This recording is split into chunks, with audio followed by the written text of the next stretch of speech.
Season predictions for Tennessee are all over the map right now, but we're going to make the case for Tennessee to be 9-3 this football season.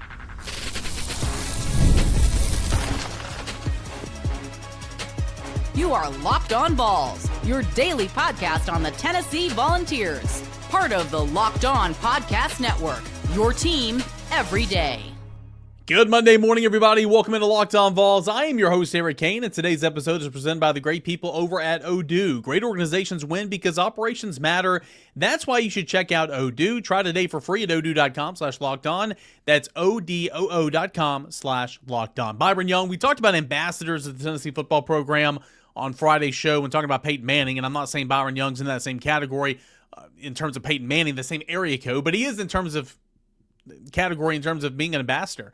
Byron Young's a great ambassador, a sneaky ambassador for the University of Tennessee, and he has appeared in the NFL Top 100 Countdown. We'll get into that in segment number 3, making the case for 9-3 here to begin the show today. In segment 2, we'll make the case for the inverse, right?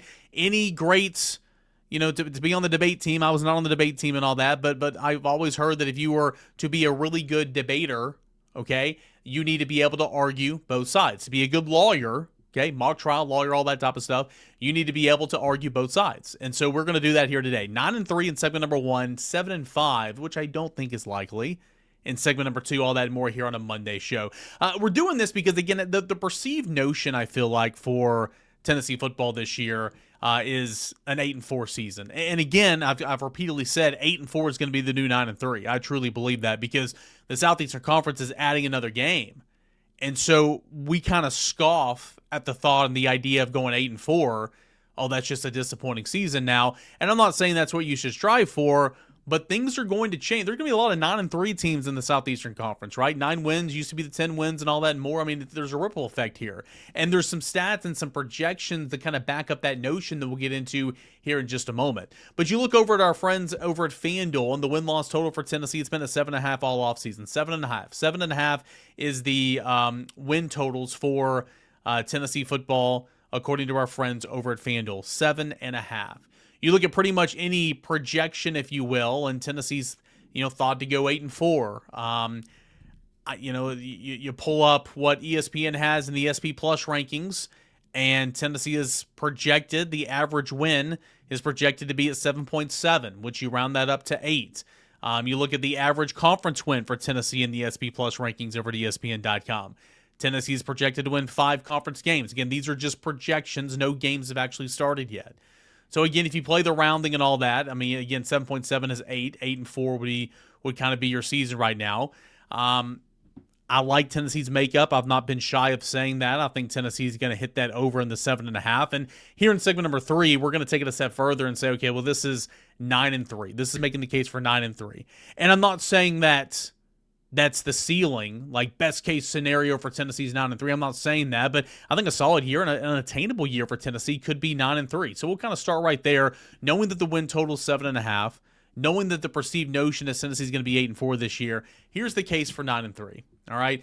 You look over at the SP Plus rankings over at ESPN.com, and Tennessee returns the second most starts in the SEC with 152.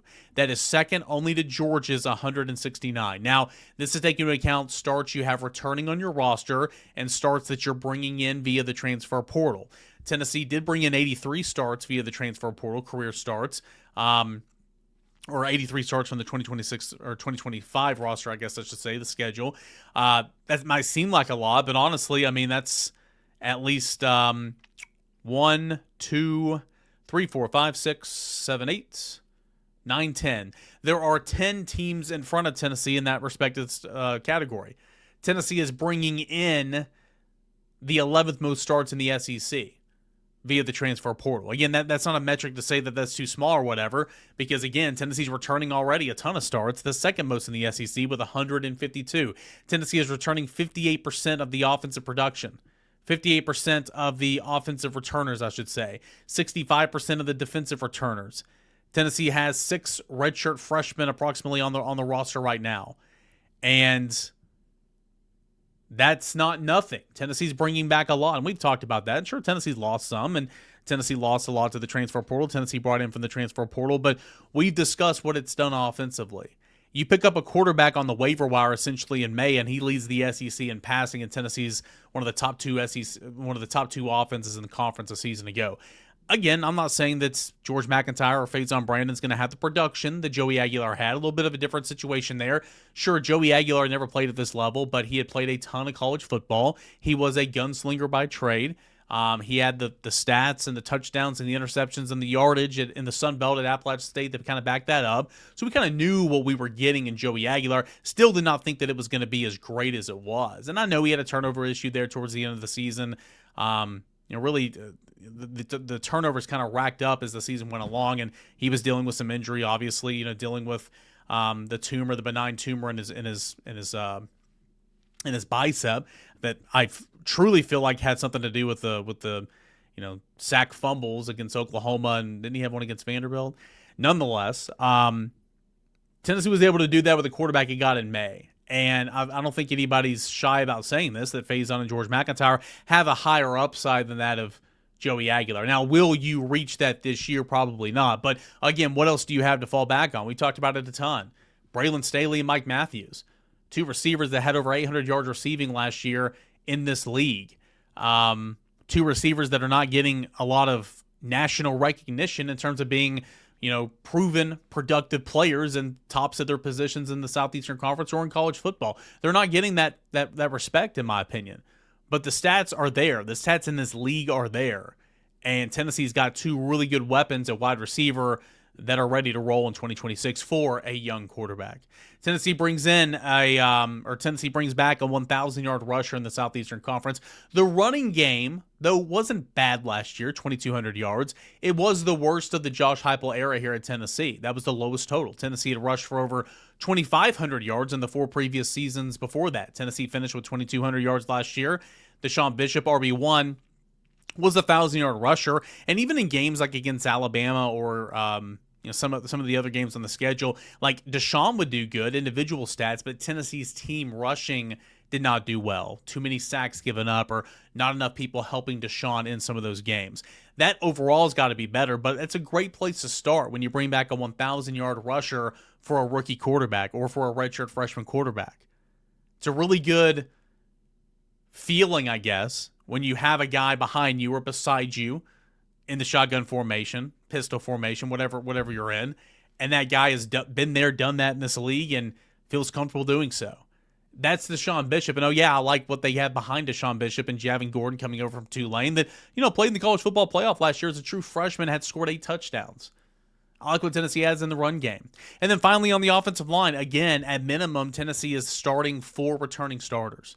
There's a potential Tennessee could have 5 returning starters out there on the offensive line. That all has to do with if Ori Williams can lock down a starting job in fall camp at right tackle, the underclassman coming in and transferring in from LSU. Okay, and if that's the case, then Jesse Perry's going to be a guard. Sam Pendleton's at center, Wendell Moy's the other guard, and David Sanders is at left tackle. That pushes Sham Umarov to the bench. And he started 8 games for you last year. I'm not saying he's an all-SEC guard, but he's a guy that's been there, done that, and certainly did more than just hold his own.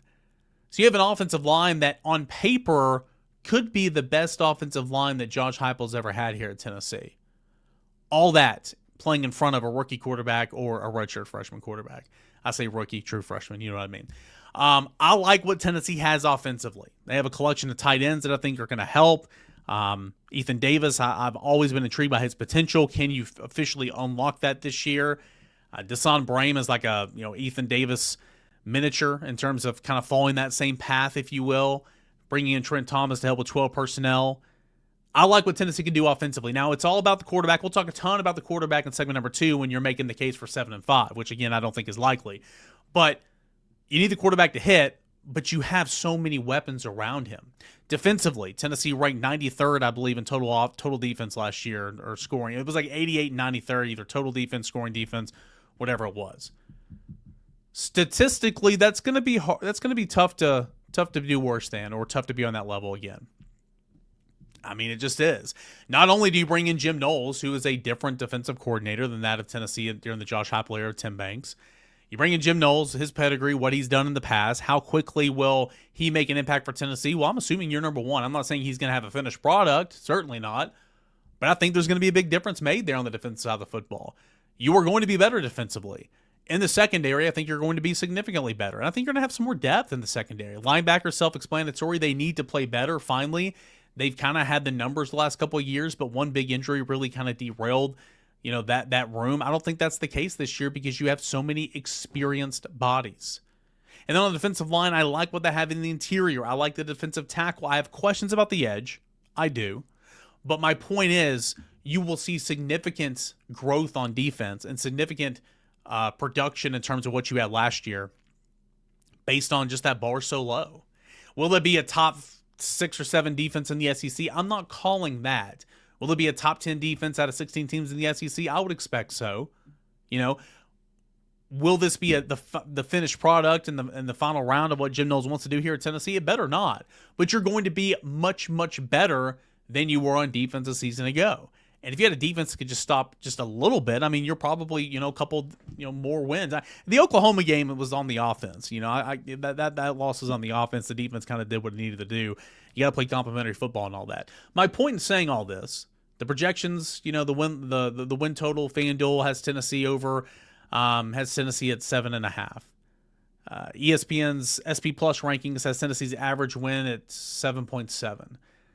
Pretty much everywhere you look is Tennessee kind of being an 8-4 team.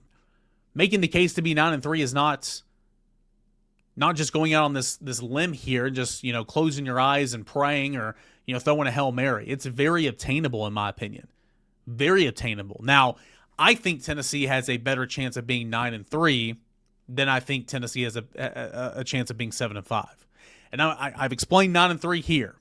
I'm going to tell you again, just like any lawyer, any debater on a stage here, I'm going to make the case that Tennessee could be 7-5 as well, though I don't think that's likely.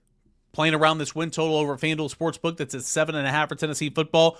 What is more likely, 9-3 or 7-5? Would love to hear from you guys right here on a Monday Locked On Vols. Don't go anywhere. We'll talk 7-5 projections and how I just don't think that's going to happen when we return here on a Monday Locked On Vols.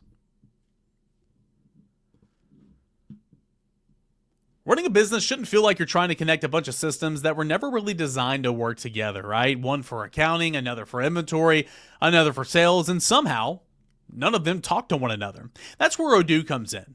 Odoo is an all-in-one business management software that brings every part of your business together in one powerful platform. From sales and accounting to inventory and marketing, everything works in one place, helping your team move faster, stay organized, and focus on growing the business instead of just managing the software.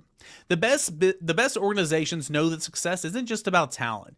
It's about having everyone working together for the same common goal, and that's true in sports just like it is in business. Think about the past couple of national champions.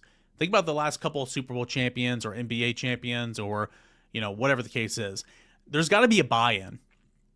Got to be a buy-in from the players, from the free agents that came in, from the transfer portal additions, whatever, from the coaches that set that standard. There's a lot of talent on these teams, no doubt, but there's got to be a buy-in. There has to be a buy-in, and it's got to have everybody pulling together, working together for the same goal, and drawing from that same playbook. Great organizations are the same way. They win because operations matter. And that's why you should go to Odoo. Try today for free at odoo.com/lockedon. That is odoo.com/lockedon. odoo.com/lockedon. Check it out for free today and improve your business.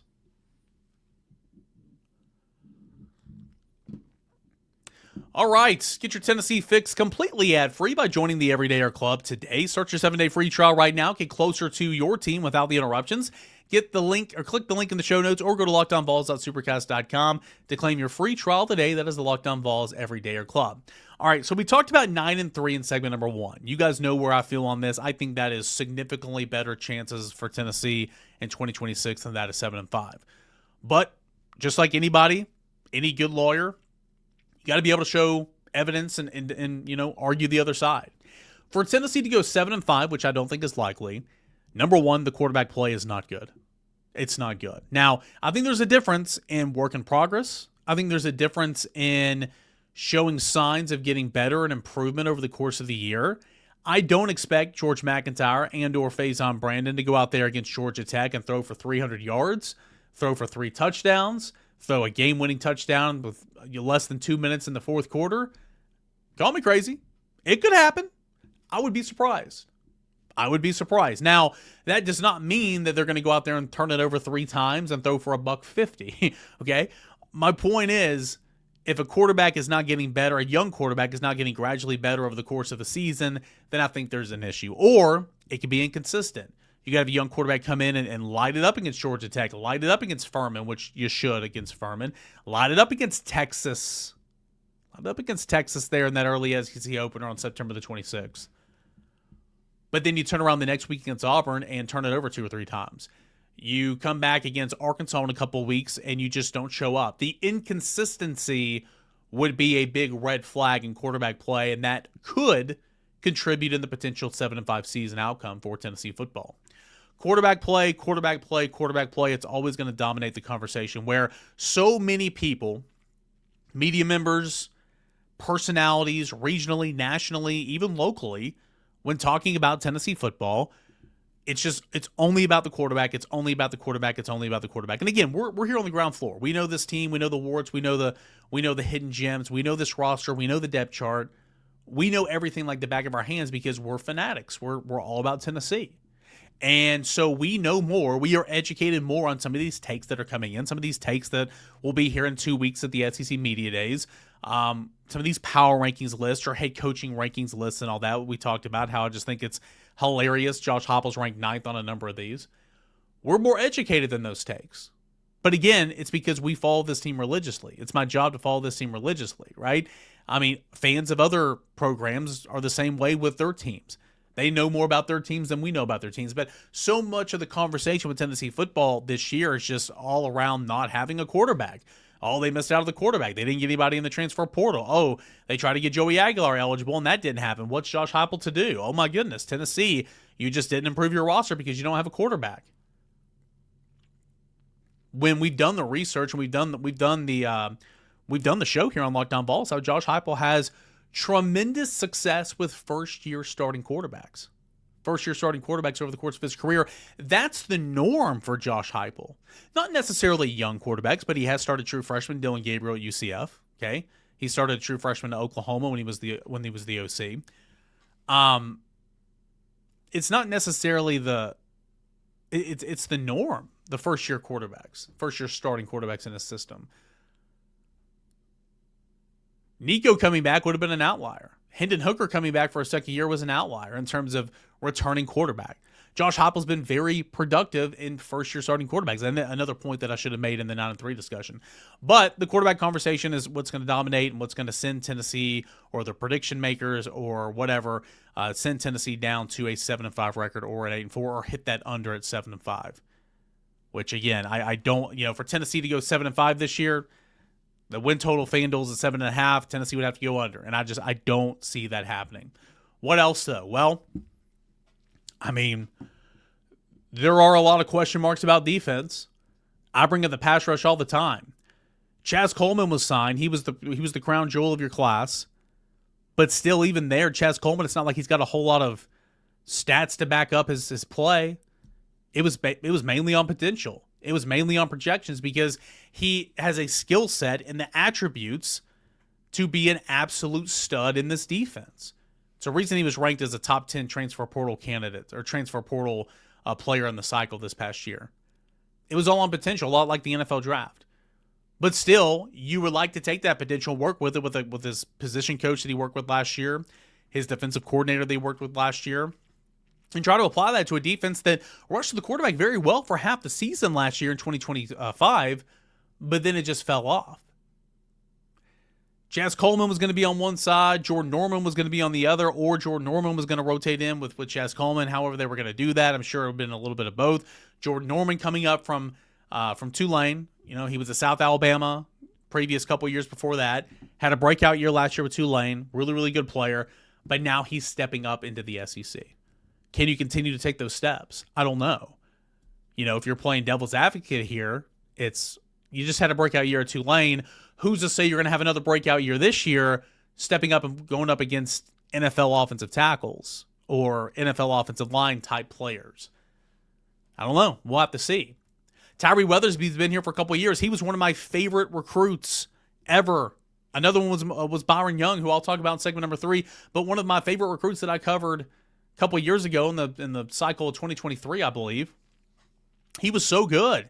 He did a little bit of everything for his high school team. He was running down on kickoff. He was, 6'3", 260 pounds, 270 pounds, running down on kickoff and laying people out. It was awesome to watch. He had an injury his freshman fall camp, missed that year, was buried on the depth chart the next year, and then just kind of started, working through, seeing a little bit of time. But he's never broke out. He's never took a hold of a job and held on to it, or a specific role and held on to it. Tyree Weathersby's got to step up. Marion Dye, a sophomore defensive end. Can you take a massive step up this year? There's a lot of questions about the edge. I have a ton of questions about the edge on the defensive line. That gives me pause. Significant pause. And Chaz Coleman, of course, is no longer a part of the program. That's self-explanatory. I don't think I said that earlier, but you know that. I got a lot of questions about the edge. I like the defensive tackle spot, but again, devil's advocate, Nathan Robinson and David Hobbs, they're never healthy. Say you're missing one of those guys, or say you're missing both those guys, and you're having to rely on a pair of rising sophomores, and Ethan Utley and Isaiah Campbell to carry the load. J.J. Finch, a true freshman, to play significant snaps. That's if Xavier Gilliam is still healthy and leading the charge. He had a fantastic spring, but was that a flash in the pan? I don't know. We'll see. There's a ton of questions about defense. How will it all fit together in the back end? I like the defense. I like the secondary, but it's all brand new. And part of me thinks it can't be any worse than it was last year. It's true, in my opinion. But still, how quickly can that group come together and gel? I think it will. Again, I think TJ Metcalf's a very good player. I think Cain Lee's got the experience in this league. Ty Redmond, I think, is the next big thing at cornerback in this league. I think Tennessee's going to be much better back there. But it's all new. Who's the backup star behind Quay Moss? I don't know. Is it a backup safety? What are they going to do with Jaden Perlotti, who I think is going to be one of your better players? How are they going to use Jaden Perlotti? I don't know. Tennessee had the worst run game of the Josh Heupel era last year. Will it be better this year? I don't know. Sam Pendleton, who I think first year playing only center in a new offense that ran tempo and all that, there's room for improvement. Will he improve, or will he be the same that he was last year? Which, in my opinion, I think he's got to get better. We can sit here and nitpick and all these things. And, the schedule. I meant to bring that up earlier. The schedule's kind of a big deal, right? I mean, this schedule is a toughie. You look at what Tennessee's got to do. Furman dub at Georgia Tech is no gimme. That's going to be a challenge, especially for a young quarterback on the road for its first true road start. Kennesaw State dub. Texas at home. Tennessee's going to be an underdog. Auburn at home. Tennessee better win that one, but that one can be sneaky. At Arkansas, we know Tennessee struggles in Fayetteville the last couple of times. Third Saturday in October, self-explanatory. That's what's next.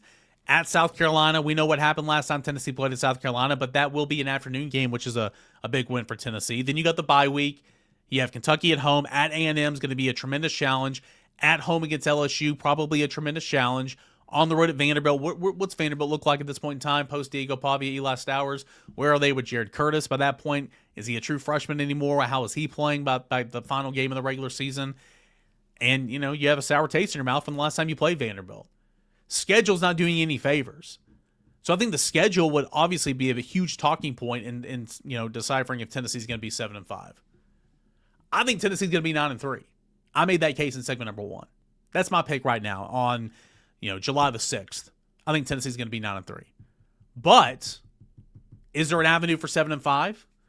Knowing that the perceived outcome for Tennessee is probably 8-4. That's what people are probably going to pick Tennessee to be this year is 8-4.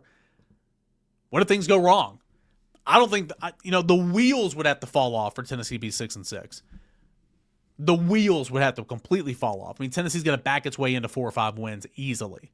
And Tennessee's talented enough to win a bunch of these games. That's why I think Tennessee's going to go 9-3. But there are reasons from a national landscape that they don't believe in Tennessee.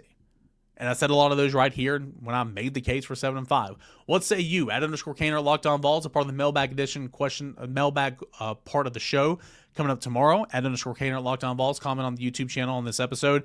What do you think? 9-3, 7-5. What we're waiting for. What's your making your case for Tennessee to be 9-3? Would love to hear from you. @_Cain, or again at Locked On Vols. Send in those mailbag questions, and I will answer those on the show coming up tomorrow. So looking forward to that. All right, when we come back, talking about ambassadors of the program on Friday. A good one is Byron Young. He has been named inside the top 100 NFL players for this year by his peers. What an accomplishment. Where did he come in the rankings? All that and more we'll talk about in segment number 3 when we return right here on Locked On Vols. Support for today's episode comes from Indeed Sponsored Jobs. When workplace chaos hits and you need the right hire, Indeed Sponsored Jobs helps connect employers with candidates who match specific needs like skills, certifications, and locations. So less time gets spent searching and more time gets spent finding the right fit. People are finding quality hires on Indeed right now. In the minute or so that I've been talking with you, companies like yours have made 27 hires on Indeed, according to the Indeed data worldwide. It's just a fantastic place to go and, get everything that you need. Like if you have a business, I mean, it's your baby, right? Number one, it's your livelihood. Okay. It's your family's livelihood. You take a lot of pride in it. It's your passion. You don't have time to make the wrong hire. You don't have time to rush through this process, and make the wrong hire. Indeed Sponsored Jobs is going to help you line up the candidates that fit exactly what you need, what you're looking for from a statistical standpoint, for the right fit for you and your company, for your business, so you can take a little bit less off your plate, focus on the big picture goals, and running your business. Again, your livelihood, your passion. Indeed Sponsored Jobs can truly help you do just that. Whether it's deadlines piling up or too much on one's plate, try to scale something quickly. The right person can completely change how your team operates, and that's why getting in front of qualified candidates matters for sure. Spend less time searching, more time actually interviewing candidates who check all your boxes. Less time, less stress, more results. When you need the right person to cut through the chaos, this is a job for Indeed Sponsored Jobs. And listeners of this show are going to get a $75 sponsored job credit to help you get your job the premium status that it deserves at Indeed.com/podcast. Just head on over to Indeed.com/podcast right now and show support for our show by saying you heard about it in Indeed on this podcast, that being Locked On Vols. Indeed.com/podcast. Terms and conditions apply. Need to hire? Sounds like a job for Indeed Sponsored Jobs. It's your Monday Locked On Vols. Appreciate you guys for being here and making us a part of your morning routine, your first watch, your first listen each and every single day. The mailbag part of the show is coming up tomorrow, so send in any questions, comments, concerns, Tennessee football, Tennessee baseball, Tennessee basketball, Major League Baseball draft, training camp coming up, recruiting. David Gabriel George is here in a couple weeks, making it official between Tennessee and Ohio State. Whatever you guys have, @_Cain at Locked On Vols, please comment on this show on the YouTube channel. I'll try to find those answers there. We'll love to hear from you guys for the mailbag part of the show. All right, so Byron Young has been listed inside the top 100 as a top 100 player for the 2026 season. Voted on by the league peers, voted on by the players themselves. The NFL Top 100 is currently underway. The reveal is currently underway on social media on X. 2 players being revealed at 10 o'clock Eastern Time and 11 o'clock Eastern Time, Monday through Friday. It started on June 22nd. It's going all the way through August the 21st before one top 10 player is unveiled each weekday beginning at 10 a.m. on Monday, August 24th through Friday, September 4th. So we still got a little while before they get into the top 10, but working your way through the top 100, it's been pretty cool. They're down in the 80s right now. And lo and behold, a former Tennessee football player is listed at number 84, excuse me. That being Byron Young, outside linebacker, pass rusher for the LA Rams. And he's had a really, really solid NFL career so far. You look at what he's done over the course of his career. Number one, he's been available. He's played in every single game for the Rams that he's been available for. He started 17 games, 16 starts in 2023. 17 games, 16 starts in 2024. 17 games, 17 starts in 2025. He had a career year so far in this past year in 2025. The only Ram to rack up double-digit sacks. He had 12 sacks, a career-high 82 tackles. He had a forced fumble, 29 quarterback hits. That's 10 more than any other year, any other that he's had in his brief NFL career so far. He had 19 quarterback hits in 2023. He had 10 more in 2025 with 29. All right. He was a Pro Bowler for the first time in his career last year. I mean, the dude has had a great NFL career. And it's kind of not surprising, but I remember when he showed up at Tennessee and he was tiny. He was tiny. And that first semester that he was at Tennessee, I mean, I want to say he put on like 40 pounds. Like, it was so impressive how quickly he put on that weight from January to, we'll call it, July. And then what was almost as equally as impressive is his quick twitch and his athleticism never faltered. He was still the same guy off the edge. He didn't lose a step. And, oh yeah, when the pads came on and you were repping out there in 2 days and all that, going through training camp, and then, of course, the season, the weight never came off. So it was really an interesting transformation there, the spring semester of 2021 when he was on campus, and started to turn into a really great household name for Tennessee. I remember when Byron Young, Jeremy Pruitt signed him, okay? And we know his story, right?